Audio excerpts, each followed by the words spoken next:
Hello and नमस्ते, मेरा नाम है डॉक्टर दीपानेता और आपका स्वागत है UGC net bye study IQ में। आज हम पेपर 2 पॉलिटिकल साइंस का जो सिलेबस है उसको डिस्कस करने वाले हैं, पर उससे पहले एक brief introduction.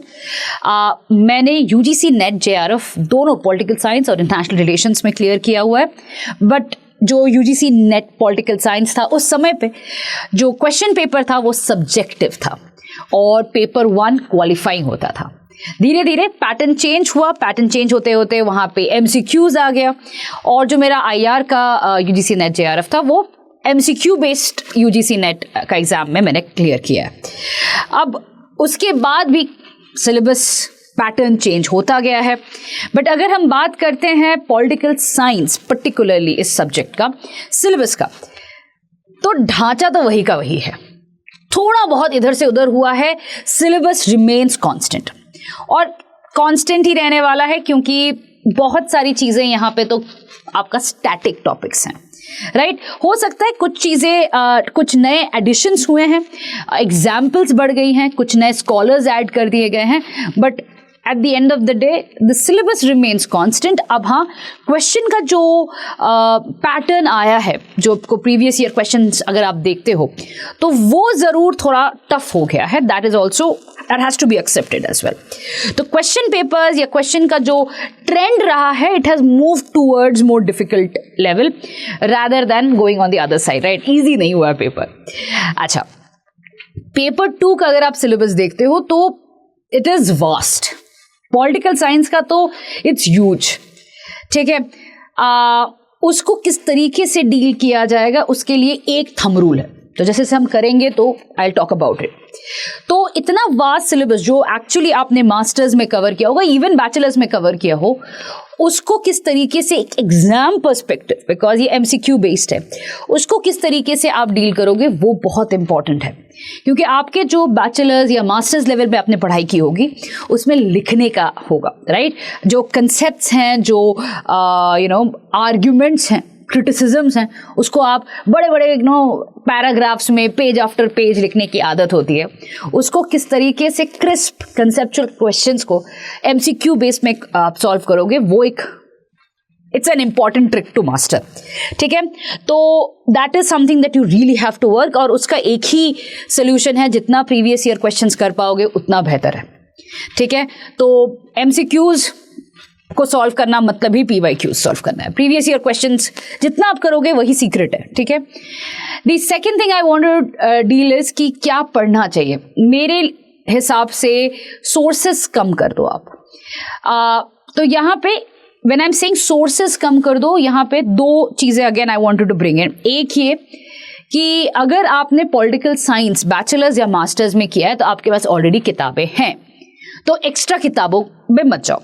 May be for paper 1 you can consider, but paper 2 के लिए तो नहीं। दूसरी चीज पे आते हैं, अगर आपका लेट्स से MA IR है और आप उसके बाद पॉलिटिकल साइंस पे यूजीसी नेट दे रहे हो, तो आपके पास कई यूनिट्स के नोट्स नहीं होंगे। या आपने MA पवैड किया है, पॉलिटिकल साइंस दे रहे हो, बेसिकली जो सिस्टर सब्जेक्ट्स होती हैं, यू कैन गिव, अगर आपका पर्टिकुलर MA है तो आप कुछ ऑप्शंस दे सकते हो। तो वो जो आपके सिस्टर सब्जेक्ट्स हैं, हो सकता है इसे IR का अगर MA है तो आपके पास 2 यूनिट के नोट्स होंगे, रेस्ट ऑफ द यूनिट्स के नोट्स नहीं होंगे। या अगर आप पबैड के हो तो आपके पास 1 यूनिट का नोट्स होंगे, दूसरे यूनिट्स के नोट्स नहीं होंगे। तो वो कहाँ से आप लेके आओगे? मेरा थंब रूल या मेरा एक ही सजेशन रहता है कि सोर्सेस कम करो and stick to the basics. कौन से बेसिक्स हैं? Either school of open learning पे SOL या IGNOU के नोट्स। बेसिक है, इंग्लिश बहुत इजी है, और अगर आपने IGNOU या SOL के नोट्स को प्रॉपरली पढ़ लिया है, इसको एब्सोल्युटली कंट्रोल, मतलब you have got a whole control over it, आपका पेपर 2 इजीली निकल जाएगा, ठीक है। तो बेसिक किताबों से शुरू करो। Do not go into these big fat books that are available in the market. कोई फायदा नहीं है, क्योंकि ये already these question papers are set by the universities and they do follow a syllabus. ऐसा नहीं है कि रैंडमली क्वेश्चंस बनाए जाते हैं, एक एब्सोल्युटली नहीं बनाया जाता है। The NTA has a proper system of making questions. इसी वजह से बेसिक अगर आपका स्ट्रांग रहेगा, फाउंडेशन स्ट्रांग रहेगा, you will be able to tackle questions, ठीक है। तो ये तो आपके सोर्सेज हो गए। अब आते हैं नेक्स्ट क्वेश्चन पे कि जो 10 यूनिट्स हैं उसमें से अगर देखा जाए तो ये अगेन आई एम अज्यूमिंग कि आपने बैचलर्स और मास्टर्स में पॉलिटिकल साइंस किया होगा, तो इसीलिए आई एम जस्ट अज्यूमिंग कि आपको थोड़ा बहुत आइडिया रहेगा पॉलिटिकल साइंस के बारे में। तो अगर आपने ये 10 units we'll going to go over it also, but अगर आपने 10 यूनिट्स देखे हैं तो आपको ये क्लियरली पता रहेगा कि जो यूनिट डिवीजन है उसमें से कई ऐसे यूनिट्स हैं जो स्टैटिक है, राइट? स्टैटिक मतलब वो है, उसमें कोई बदलाव नहीं आने वाला, जैसे कि प्लेटो का आर्ग्यूमेंट हो या एरिस्टोटल का आर्ग्यूमेंट हो वो रहेगा। बट ऐसे कुछ कुछ टॉपिक्स हैं जो डायनामिक है, जैसे कि अगर हम बात करते हैं अमर्त्य सेन का या डॉर्किन का या अभिजीत बैनर्जी का जो अभी रिसेंटली नोबेल प्राइज इकोनॉमिक्स में है, तो कई सारी चीजें जो होती हैं वो थोड़ा बहुत डायनामिक नेचर का होता है, तो आपको अप टू डेट भी रहना पड़ता है पेपर 2 में, आईआर का स्पेसिफिकली या पब एड का। तो कुछ चीजें हैं जो आपके सिलेबस में ऐड होता रहेगा, वो आपको अवेयर रहना पड़ेगा। वो हो सकता है कि इग्नू की किताब या स्कूल ऑफ ओपन लर्निंग की किताब में ना हो, right? So this is something that you would have to be aware about, जो न्यूज में आ रहा है या अगर आप if you keep following the channel, I'll keep updating you about certain developments जो फील्ड में हो रही है, वो जरूर ऐड होता है। और उससे अगर देखा जाए तो अबाउट 5 क्वेश्चंस आती हैं हर साल, राइट? कि कॉन्स्टिट्यूशनल अमेंडमेंट अगर कुछ हो गया या कोई ऐसा मेजर थियोरेटिकल एस्पेक्ट में डिबेट हो रहा है या कोई वॉर हो गया, तो उसके बारे में ऐसे 5 से 6 क्वेश्चंस 100% आते हैं आपके पेपर 2 में, पॉलिटिकल साइंस पर्टिकुलरली में। ठीक है, चलिए स्टार्ट करते हैं सिलेबस का डिस्कशन। ये कोड नंबर 02 है पेपर का। ओके, तो सबसे पहले तो let's come down to unit 1। अगर हम बात करते हैं यूनिट 1 का, उसमें 2 चीजें आती हैं। तो यूनिट 1 में आपके कंसेप्ट्स और ट्रेडिशंस आते हैं। ठीक है, कंसेप्ट्स और ट्रेडिशंस। कंसेप्ट्स कौन से हैं आपके? Liberty, equality, justice, rights, democracy, power, citizenship. ये बेसिक कॉन्सेप्ट्स हैं। तो लिबर्टी में you will be reading about कोई भी कंसेप्ट अगर पढ़ना है ना, तो वो एक बेसिक चीज याद रखना है। आपको क्या याद रखना है? 3 चीजें। बैकग्राउंड, इस कोई भी थ्योरी का बैकग्राउंड कैसे आया है, ठीक है? उसके बाद की कंसेप्ट्स क्या हैं, की कंसेप्ट्स क्या हैं, और उसके बाद मेजर थिंकर्स। ठीक है, 3 से 4 मेजर थिंकर्स होंगे जिन्होंने कुछ कंसेप्ट्स के अराउंड ही कहा होगा। तो ये 3 चीजें आपको चाहिए होगा for learning about any kind of a concept, चाहे वो पॉलिटिकल कंसेप्ट्स हो या आईआर के कंसेप्ट्स हो, ये तीनों चीजें जरूरत है। उसके अलावा you also need to know what is the concept, why was the concept given, when was the concept given, and how is the concept relevant. where जरूरत नहीं है क्योंकि आपको लोकेशन याद रखने की जरूरत नहीं है।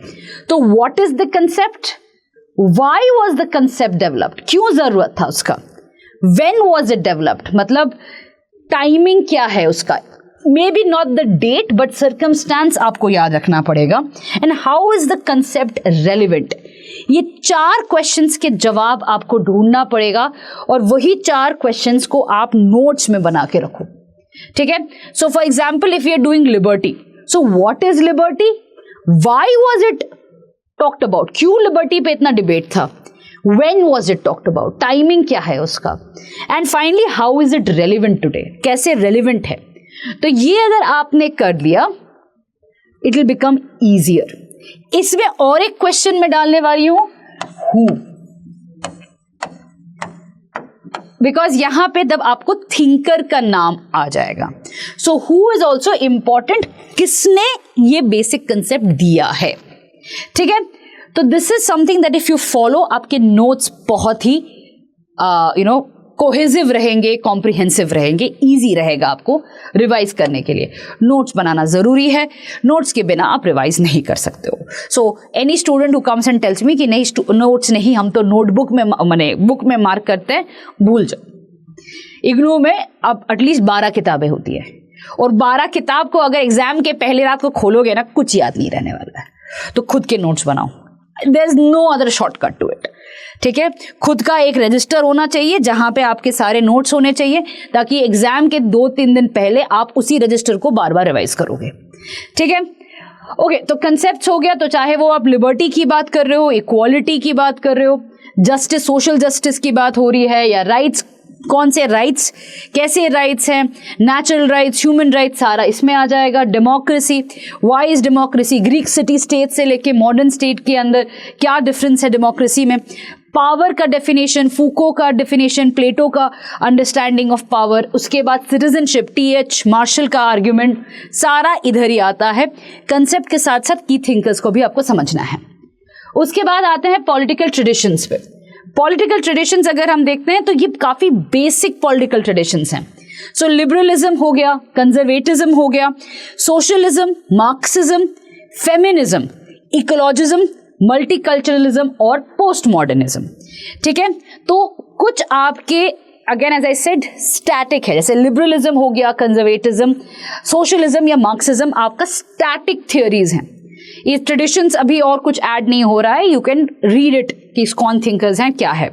बट पोस्ट योर फेमिनिज्म आज भी डेवलप हो रहा है। रेडिकल फेमिनिज्म हो गया, इकोलॉजिकल फेमिनिज्म, कई सारे क्रॉस कनेक्शंस बनते हैं जब हम फेमिनिज्म की बात करते हैं। तो फेमिनिज्म हो गया, इकोलॉजिज्म हो गया, मल्टीकल्चरलिज्म हो गया, पोस्ट मॉडर्निज्म, ये चारों चीजें हैं, ये काफी डायनामिक है, इसमें अभी भी काम हो रहा है, इसमें अभी भी मेजर वर्क्स लिखी जाती हैं। तो अगेन इन चार में मे भी कुछ ना कुछ डेवलपमेंट होता रहता है, so you should be aware of it. But ये जो ऊपर के चार हैं ये स्टैटिक है। तो ये जब स्टैटिक है तो ये तो आपको इजीली आ जाना चाहिए कैसे भी क्वेश्चंस हो, राइट, क्योंकि मैटर तो कांस्टेंट ही है ना। तो these 4 should be absolutely in your finger tips. May be in चार में बेसिक्स आपको आ जानी चाहिए, उसके बाद you can just keep yourself up to date. ठीक है, so that is political traditions। और ये again this is where political science begins also।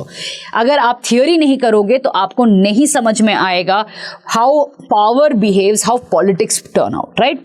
तो इसीलिए थियोरी होना, थियोरी को समझना, concepts या traditions दोनों बहुत इंपॉर्टेंट है। नेक्स्ट आते हैं पॉलिटिकल थॉट में। तो political thought unit 2 is basically WPT, western political thought, and unit 3 is Indian political thought, that is IPT। यहां पे प्रॉपरली आपको नाम दे दिया गया है की थिंकर्स के। अब थिंकर्स के क्या क्या आइडियाज थे, तो अगेन यहां पे मैं एक थंब रूल दे रही हूं कि हर थिंकर का आप 2 से 3 मेजर थियरीज आपको करनी पड़ेगी।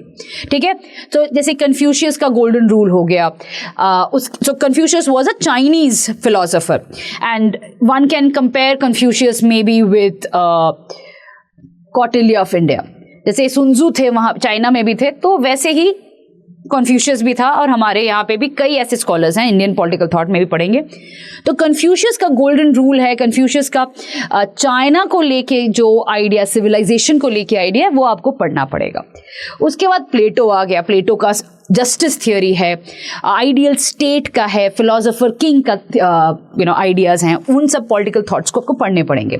एरिस्टोटल हो गया, एरिस्टोटल के तो कई सारे, रेवोल्यूशन से लेके कई सारे थियोरीज हैं, बट ये जो कन्फ्यूशियस, प्लेटो, एरिस्टोटल है वो एंशिएंट पॉलिटिकल थॉट में आता है। Machiavelli is basically ancient to medieval, the prince is the book, उसके अलावा डिस्कोर्स भी पढ़ना पड़ता है, but prince is one of the best books you can read. बड़ा मजा आता है इसको पढ़ने में, क्योंकि बहुत ही रियलिस्टिक टर्म्स में मैकियावेली ने लिखा है, और इटली के बारे में, उस समय के इटली के बारे में बहुत अच्छे से पता चलता है। उसके बाद हमारे 3 सोशल कॉन्ट्रैक्ट थियोरीज आ जाते हैं, हॉब्स, लॉक, रूसो। तो यहाँ पे human nature, state of nature और सोशल कॉन्ट्रैक्ट, ये तीनों चीज़ों पे हमें एक बार नजर डालनी पड़ती है कि क्या इन्होंने बताया है, हॉब्स, लॉक, रूसो। उसके बाद हेगेल आ जाता है, हेगेल का आपका Hegelian discourse is a very important thing जहाँ पे आपको पढ़ना पड़ेगा. That is dialectics. Dialectics आपको समझना पड़ेगा to understand Karl Marx. तो Hegel तो बहुत important है, ठीक है. उसके बाद आपका Wollstonecraft आता है, feminism John Stuart Mill, utilitarianism जो बेंथम का था उसी को लेके आगे जॉन स्टुअर्ट मिल ने काम किया है. कार्ल मार्क्स का अगेन मार्क्सिज्म पहले भी पढ़ोगे आप, अभी भी interconnectedly पढ़ा जाता है. So when you do Marxism, Karl Marx is usually covered in that. Then you have Gramsci, then you have Hannah Arendt. तो Gramsci का hegemony का theory आएगा, Hannah Arendt का totalitarianism आएगा. उसके बाद Frantz Fanon, Mao Zedong, again a Chinese scholar that you will be studying, and then John Rawls. That's the original position को आपको समझना है. तो all of this is political thought. की थिंकर्स के साथ साथ आप मेजर उनके थियोरीज को पढ़ोगे. बट यूनिट 2 जो होता है जब मैं पढ़ाती हूँ तो यूनिट 2 को मैं यूनिट 1 के जो ट्रेडिशंस हैं उनके साथ में पढ़ाती हूँ, क्योंकि इफ़ यू डोंट इंटरकनेक्ट आपको नहीं समझ में आएगा. तो मार्क्स का मुझे बिगिनिंग आपको बताना पड़ेगा, कहाँ से कैसे he has come up with the idea, क्योंकि कोई भी आइडिया वैक्यूम में नहीं आता है. There is a proper culture to it. Political culture रहता है, सोसाइटी का कल्चर रहता है, वहीं से ये आइडिया आता है. तो सिमिलरली अगर आपने कार्ल मार्क्स का आइडिया देखा या हाना अरेंट का आइडिया देखा तो इज अ पर्टिकुलर सिचुएशन से जहाँ पे ये आइडिया आता है. To understand this idea itself आपको सिचुएशन समझना है. तो यहाँ से you can always connect to the political tradition bit. ठीक है, अब आते हैं यूनिट 3, सबसे इंटरेस्टिंग यूनिट जिसे मैं कहती हूँ, क्योंकि ये समझने से आपके कई सारे डाउट्स क्लियर हो जाएंगे अबाउट इंडिया. जैसे हम when we talk about Indian politics, अभी पॉलिटी का भी एक यूनिट आएगा, कई सारी चीज़ें आएंगे. बट अगर आप B.R. अम्बेडकर को प्रॉपरली पढ़ते हो, गांधी जी को प्रॉपरली पढ़ते हो, नेहरू को, because all is there, Ram Manohar Lohia को पढ़ते हो, तो कई सारी चीज़ें जो हमारे कॉन्स्टिट्यूशन में हैं, जो आज हम देख रहे हैं, you will be having a much better idea कि किस तरीके से ये सब ड्राफ्ट हुआ था, क्या एजेंडा था, किस तरीके से they imagined an India. Right? What is the India that they thought that they are building? और आज क्या इंडिया है? तो it's a very interesting unit. I always keep saying, और पढ़ने में बड़ा मजा आता है. तो you start with धर्मशास्त्र, ठीक है, दंड नीति, कई सारे यहाँ पे धर्मशास्त्र से आप स्टार्ट करोगे. उसके बाद कौटिल्य पे Arthashastra. Then you have the Buddhist thought coming in, जहाँ पे आप अगानुसूता से पढ़ोगे, उस समय पढ़ोगे. ये आपका सारा एंशिएंट हो गया. उसके बाद Barani, Kabir, Ramabai, this is the medieval period that you going to take a look at. उसके बाद from Bal Gangadhar Tilak, even Pandit Ramabai will come to the modern, and Swami Vivekananda, आप मॉडर्न पे शिफ्ट कर गए हो. So Barani and Kabir will be the medieval period, right. उसके बाद if you take a look, Rabindranath Tagore, it's going to go against nationalism, his ideas against nationalism, तो उस पर आप बात पढ़ेंगे. गांधी जी का पढ़ोगे आप. उसके बाद Shri Aurobindo, then you have Periyar, E.V. Ramaswamy, Mohammad Iqbal, M.N. Roy, V.D. Savarkar, B.R. Ambedkar, Nehru, Ram Manohar Lohia, Jayaprakash Narayan, that is the total revolution that he calls for. Then Deen Dayal Upadhyay. So you're going to talk about the socialism, the Sapta Kranti by Ram Manohar Lohia. You're going to talk about total revolution by Jayaprakash Narayan. तो Indian political thought को जितना आप समझोगे, you're going to actually see the entire transition of India from the beginning, from the ancient Indian to the medieval India to the modern India, जहाँ पे हमारे जो freedom fighters थे उनका क्या थॉट था. उसके बाद कॉन्स्टिट्यूएंट असेंबली ड्राफ्टिंग के क्या समय पे क्या थॉट था. उसके बाद जो सोशलिज्म का टिल्ट आता है इंडिया में, उसमें क्या थॉट था. हिंदुत्व का क्या थॉट था. And of course you are going to come across then the various revolutions that सप्त क्रांति जो राम मनोहर लोहिया कॉल आउट करता है. देन फाइनली 1970s में जो जयप्रकाश नारायण का आइडिया था, वो भी आप पढ़ोगे. तो this again gives a very Indian political thought में एक होलिस्टिक अंडरस्टैंडिंग आता है, जहाँ पे you are going to get you will understand what exactly went behind the thought process of building India. ठीक है. उसके बाद आते हैं unit 4, that is your comparative political analysis. Now ये जो यूनिट है, I always feel it's one of the larger units हैं, and students को हमेशा इसी यूनिट से दिक्कत भी होता है for variety of reasons. I don't understand. Maybe इसमें कई सारे मॉडल्स हैं, इसमें कई सारे अप्रोचेस हैं, इसमें कई सारे आपके थियोरीज हैं, may be it's a diverse unit इसी वजह से होता है, बट सभी को इन मेजॉरिटी स्टूडेंट जो होते हैं ये जो यूनिट है वो हमेशा छोड़ने की बात करते हैं। आई विल से कि मत करो। जो मॉडल्स हैं वो सबसे इजी मॉडल्स हैं, चाहे आपके वर्ल्ड सिस्टम थ्योरी हो जाए, आमंड का मॉडल हो जाए, कई सारे मॉडल्स हैं जो आपको आराम से आ जाएगा ये, ठीक है। So again do not just let it go. May be कुछ चीज़ें डिफिकल्ट हो तो उसको आप छोड़ सकते हो, otherwise you should actually get a hold of this. तो क्या है इसमें अप्रोचेस हैं, institutional, political culture, political economy and new institutionalism, comparative methods हैं आपके पहले अप्रोचेस में। उसके बाद आता है colonialism and decolonisation, that is forms of colonisation, anti colonial struggles and decolonisation. ये बड़ा सिंपल सा सब यूनिट है। उसके बाद जो आता है वो नेशनलिज्म पे आता है, European and non European, and this becomes a huge, कई सारे थियोरीज आ जाते हैं कि यूरोपियन नेशन कैसे बना है, नॉन यूरोपियन नेशन या नेशनलिज्म के थियोरीज क्या है। तो ये थोड़ा सा डिबेटेबल, थोड़ा बड़ा टॉपिक है। उसके बाद स्टेट थियोरी आ जाता है, debate over the nature of state in capitalist and socialist societies, post colonial state, welfare state, globalisation and nation states. Political regimes की अगर हम बात करें तो democratic, that is electoral, liberal, majoritarian and participatory. Non democratic में कौन से आते हैं आपके, patrimonialism, bureaucratic authoritarianism, military dictatorship, totalitarianism and fascist. ठीक है, आगे बढ़ते हैं। Constitutions and constitutionalism, forms of constitutions क्या क्या है, रूल ऑफ लॉ का मतलब क्या है, जुडिशियल इंडिपेंडेंस का मतलब क्या है, liberal constitutionalism, emergency powers and crisis of constitutionalism. ठीक है, इसको अगर आप ढंग से करोगे it is going to help you for the Indian polity unit also. उसके बाद आता है आपका democratic transition and consolidation. Development में आपका under development, dependency theory, modernisation, world system theory, development and democracy. ये टॉपिक को छोड़ना नहीं है। This is the most scoring sub topic in this whole unit. तो ये कई सारे मॉडल्स है, इसको ढंग से समझ लो, बड़ी इजी मॉडल्स है, मार्क्स मिल जाता है। ठीक है, structures of power, ruling class, power elites, democratic elitism. उसके बाद actor and processes, electoral systems, political parties and party system, interest groups, social movements.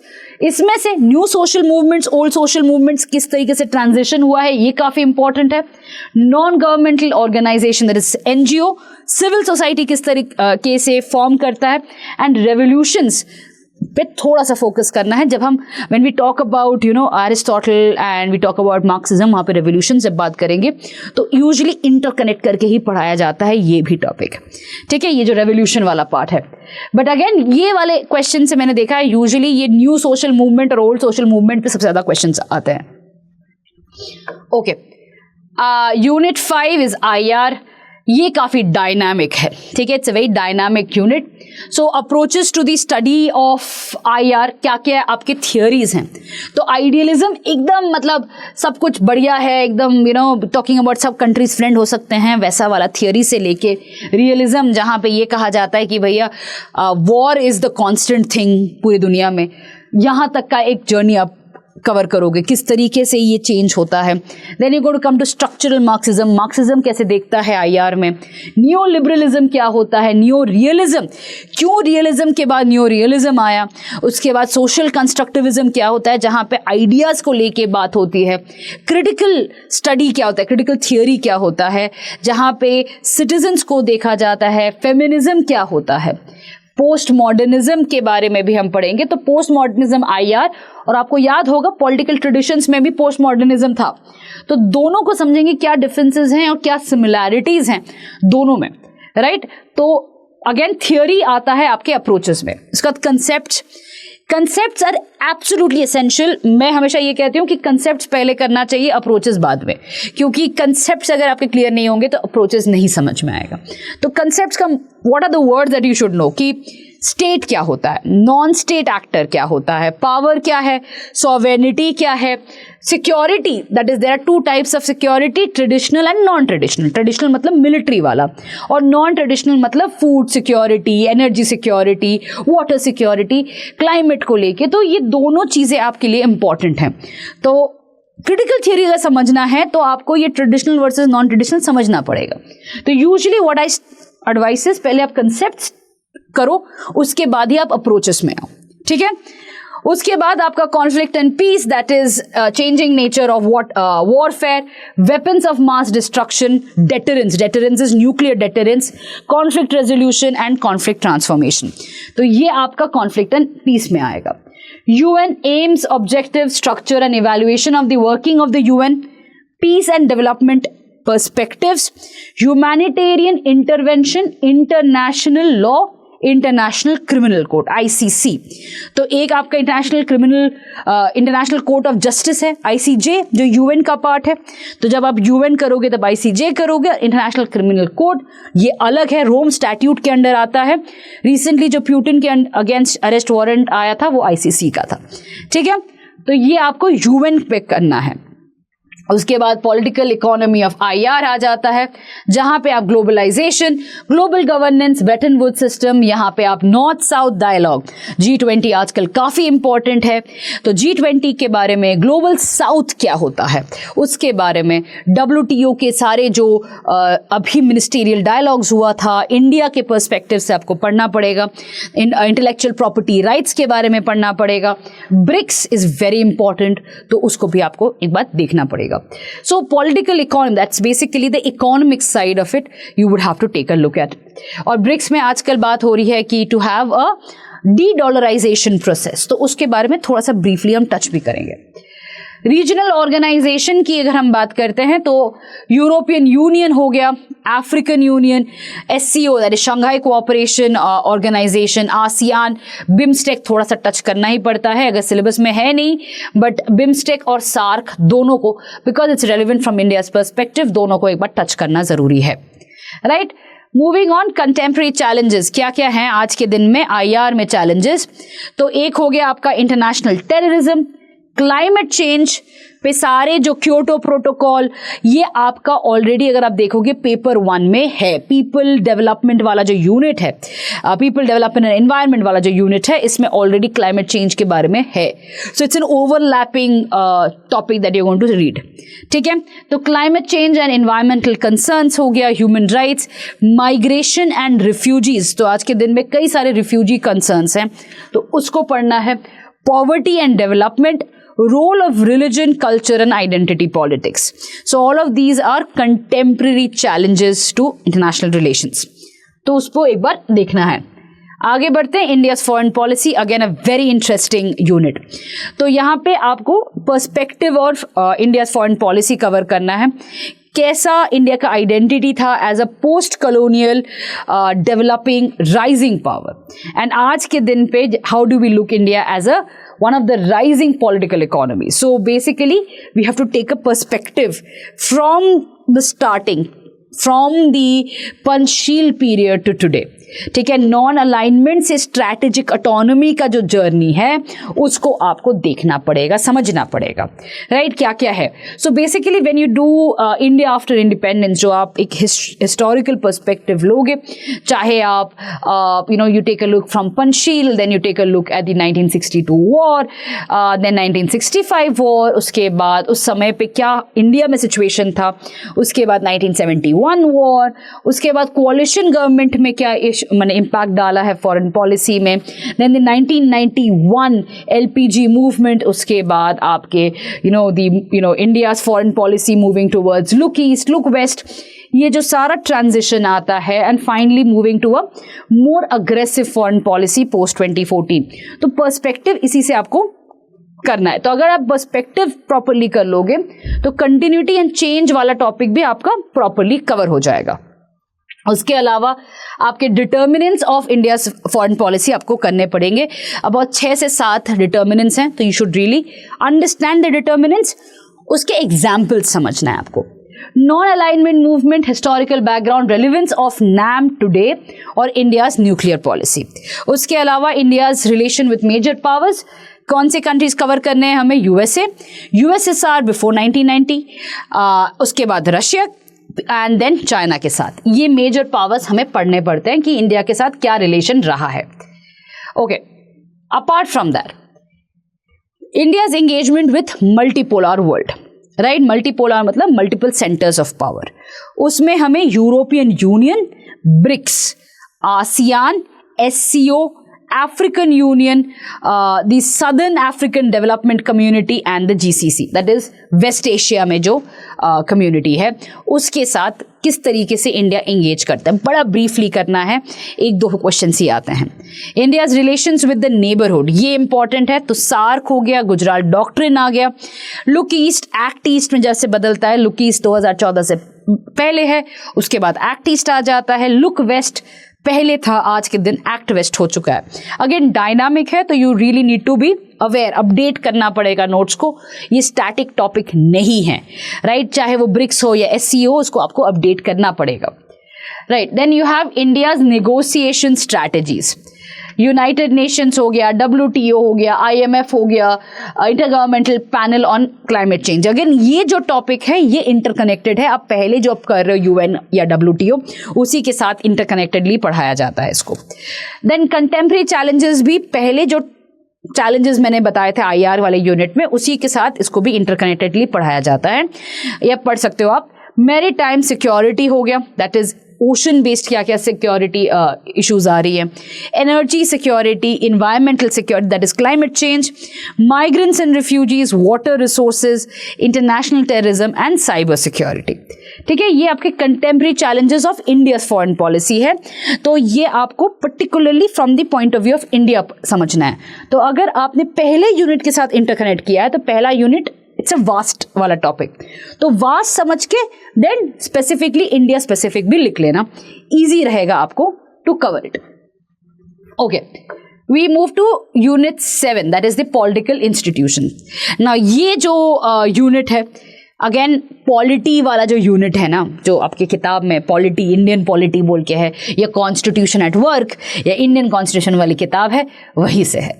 इसके लिए क्या लक्ष्मीकांत पढ़नी है, इतनी बड़ी किताब एक यूनिट के लिए पढ़ लो, पढ़ना है तो मैं नहीं सजेस्ट करती हूँ। I think enough is written in your books, IGNOU विग्नू के में बहुत कोहेरेंटली लिखा है।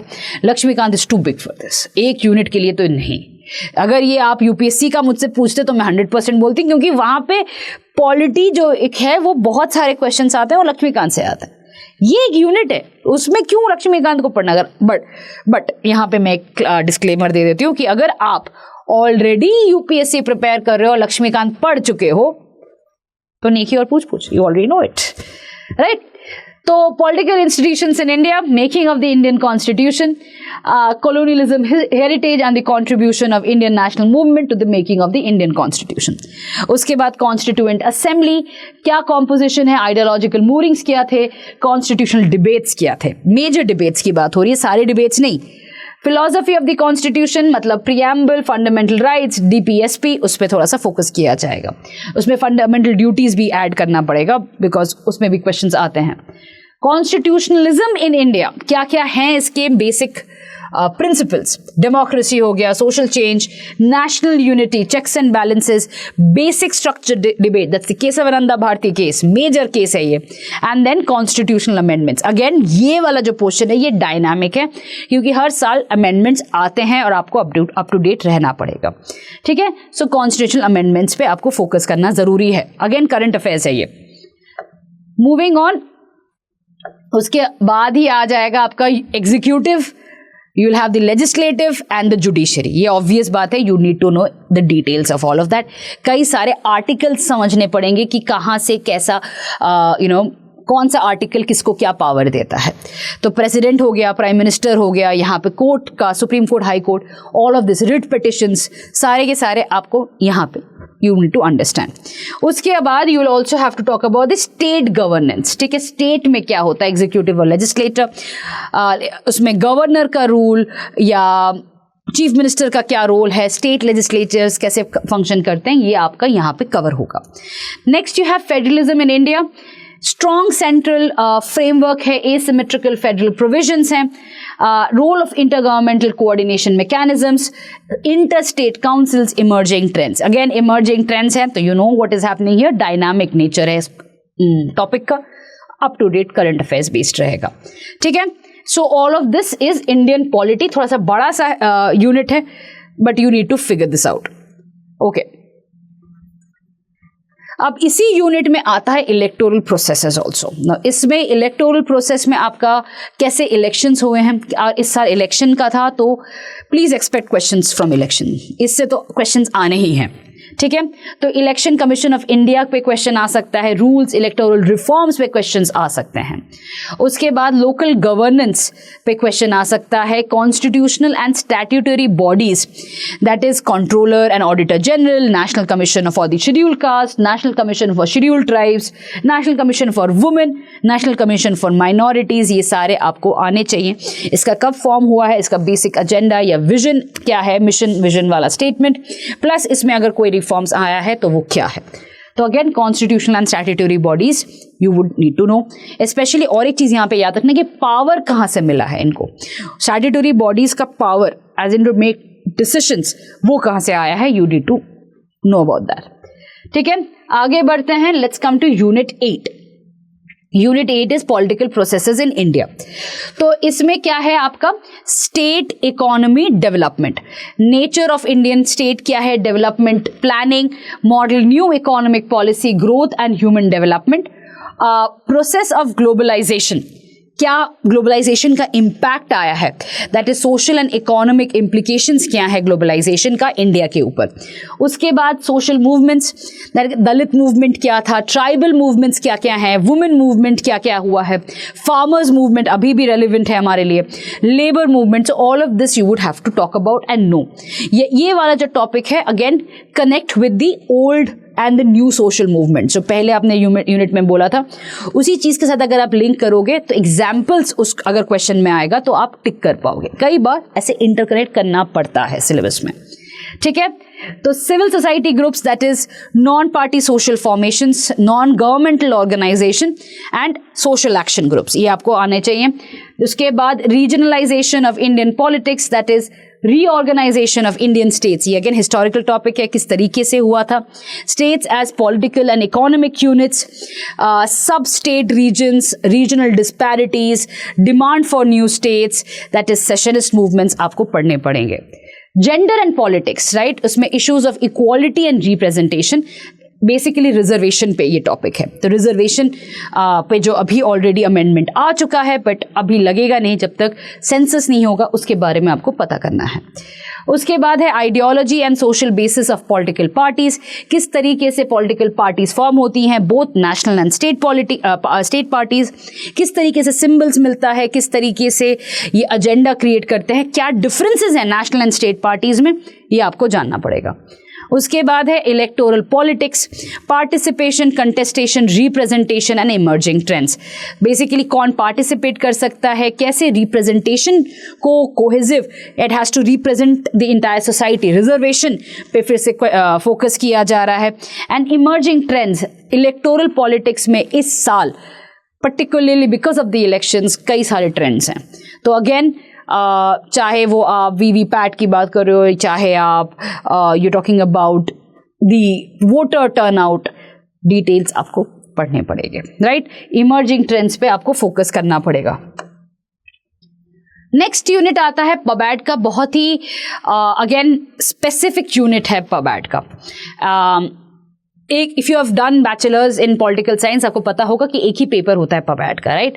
या अगर आपने मास्टर्स में पबैट किया है तो you already know about it. For me particularly pub ad का ये जो यूनिट था it was the toughest because थोड़ा बहुत बेसिक्स ही पता था बैचलर लेवल पे, उसके बाद तो पबैट नहीं पढ़ा था। Only for the UGC net I had taken it out. काफ़ी नए चीज़ें थी, कुछ कॉमन है पॉलिटिकल साइंस के साथ बट कई सारी चीज़ें नई थी। तो मेरे इसके accordingly I used to basically go like यार पबैट का जो क्वेश्चन है अगर इजी है तो टैकल करेंगे, वरना उस पर इतना टाइम नहीं लॉस करेंगे क्योंकि टाइम का मैटर बहुत रहता है, क्वेश्चन को पढ़ के समझने में टाइम जाता है। तो इसी वजह से this is one unit that I kind of played it dicey. But again अगर आपका स्ट्रॉन्ग पॉइंट है तो आई वुड एडवाइस कि ये सबसे स्कोरिंग भी है, because it's a black and white, इसमें कोई ग्रे वाले आंसर्स आएंगे नहीं, ठीक है। तो पबैड में अगर देखा जाए तो what is the meaning and evolution of pub ad, public and private administrative approaches क्या क्या हैं, उसमें से system theory, decision making, ecological approach, ये तीनों चीजें आपको आनी चाहिए, ये जो अप्रोचेस हैं। Public administration theories and concepts में scientific management theory, rational choice theory, new pub ad that's a new public administration development administration, उसके साथ साथ comparative political public administration, new public management, changing nature of public administration in the era of liberalization and globalization, ठीक है, ये आपको समझना है। उसके अलावा theories and principles of organisation है, scientific management theory, bureaucratic theory, human relations theory, HR theory जिसे कहते हैं। मैनेजिंग द ऑर्गेनाइजेशन, उसमें आपका theories of leadership and motivation आ जाता है। ऑर्गेनाइजेशनल कम्युनिकेशन में थियोरीज एंड प्रिंसिपल्स हैं। उसके बाद है आपका चेस्टर बर्नार्ड का principles of communication, information management in the organisation. Next, managing conflict in the organisation, the Mary Parker Follett का जो थियोरी है उसको समझना है। Management by objectives, Peter Drucker को समझना है, उसका थियोरी पढ़ना है। अब यहाँ पे मैं सिर्फ एक चीज़ बताऊंगी, दीज थियोरीज और दीज मॉडल्स जो हैं वो आपको इजीली रट जाते हैं, ठीक है। तो अगर आपको if you just get the basic IGNOU की किताब फॉर पबैड, रट लो, डन डील है, ठीक है। It's a very very straight forward factual thing that you can talk about. Again, as I said, पबैड में ना it's either right or wrong, black and white में चलता है, ग्रे नहीं चलता है। पॉलिटिकल साइंस में कई बार होता है कि ये भी तो हो सकता था, ये वर्ड अगर ऐसा होता तो ये भी हो जाता। तो ये पॉलिटिकल साइंस में ये ग्रे जोन में हम बहुत काम करते हैं, but pub ad is very black and white. तो अगेन एज आई सेड कि यू कैन ऑलवेज एक सिंगल सोर्स से you can cover it. Unit 10 that's the last unit, उसमें governance and public policy in India cover किया गया है। ये governance का टॉपिक है, काफ़ी छोटा टॉपिक है अगर देखा जाए, it's huge out here but बहुत ही छोटा टॉपिक है। इट्स नॉट इतना रटने वाला चीज़ यहाँ पे नहीं आता है, बेसिक चीज़ें हैं यहाँ पे। तो what is good governance and democratic governance, role of state, civil society and individuals का क्या रोल है, अकाउंटेबिलिटी एंड कंट्रोल, किस तरीके से आप अकाउंटेबिलिटी क्रिएट करोगे, चाहे वो institutional mechanism for checks and balances हो, लेजिस्लेटिव कंट्रोल ओवर एग्जीक्यूटिव, वो पहले इंडियन पॉलिटी वाले यूनिट में कवर किया जाता है। Administrative and budgetary control, control through parliamentary committees, judicial control over legislature and executive, administrative culture, corruption and administrative reforms, ये सारा जो इंडियन पॉलिटी में ही कवर हो जाएगा। जब आप जुडिशरी, एग्जीक्यूटिव और लेजिस्लेटिव करोगे, ये most of this is going to be covered in that unit itself. उसके बाद आपका आता है इंस्टीट्यूशनल मैकेनिज्म्स, उसमें right to information, consumer protection act, citizen charter, grievance redressal system, ombudsman, Lokpal and Lokayukta. Again basics knowledge है, not too difficult to understand. जब आप rural governance करोगे, लोकल गवर्नेंस करोगे इंडियन पॉलिटी में, वहाँ पे पंचायती राज भी करोगे, ऑटोमेटिकली ये भी टॉपिक कवर हो जाता है इंडियन पॉलिटी में।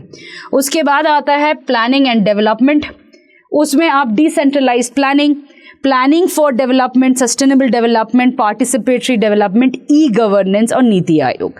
क्वेश्चंस यूजुअली ई गवर्नेंस और नीति आयोग से आता है, बट जब आप फेडरलिज्म करोगे इंडियन पॉलिटी में, वहां पे आप डिसेंट्रलाइज्ड प्लानिंग भी करने वाले हो। How state list, concurrent list and all of that is going to come out here itself. Public policy as an instrument of socio economic development, public policies with special reference to housing, तो सारे जो योजनाएं हैं, PM योजना ग्राम के लिए या कोई भी जो स्कीम्स हैं, यहाँ पे आपको you have to remember those. तो public policies with special reference to housing, health, drinking water, food security. Food security में उज्ज्वला योजना भी आता है। तो all of this is going to be part of the योजना जो गवर्नमेंट स्कीम्स आई हैं। अगर इलेक्शन ईयर है तो इलेक्शन ईयर मतलब कई सारे योजनास डिक्लेयर किए गए हैं, तो you should know about the basic योजना जो लास्ट ईयर एक साल में जो डिक्लेयर किए गए हैं। करंट अफेयर्स है, राइट। लास्ट पॉइंट क्या है, monitoring and evaluation of public policy, mechanisms of making governance process accountable, जन सुनवाई एंड सोशल ऑडिट। बेसिक है, थोड़े बहुत नोट्स बनाने से ये हो जाएगा।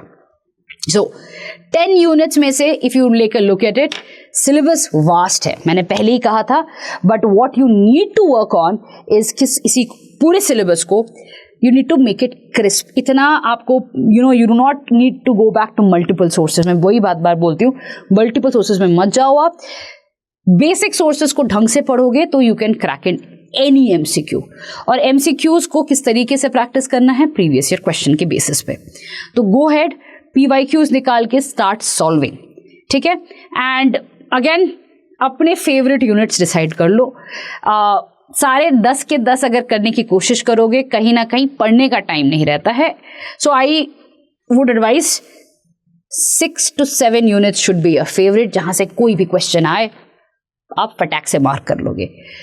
2 to 3 ऐसे यूनिट्स हो जो आपके थोड़ा डाइसी भी रहेगा, 2-3 छोड़ भी दोगे तो कोई इशू नहीं है, but that is going to be something that you going to decide on your strategies. कौन सा आपका स्ट्रॉन्ग पॉइंट है, वीक पॉइंट है, उसी के बेसिस पे करोगे। चलिए इसी के साथ इस वीडियो को रैप अप करते हैं। Thank you so much for joining me in this paper discussion. मिलते हैं अगले वीडियो पे।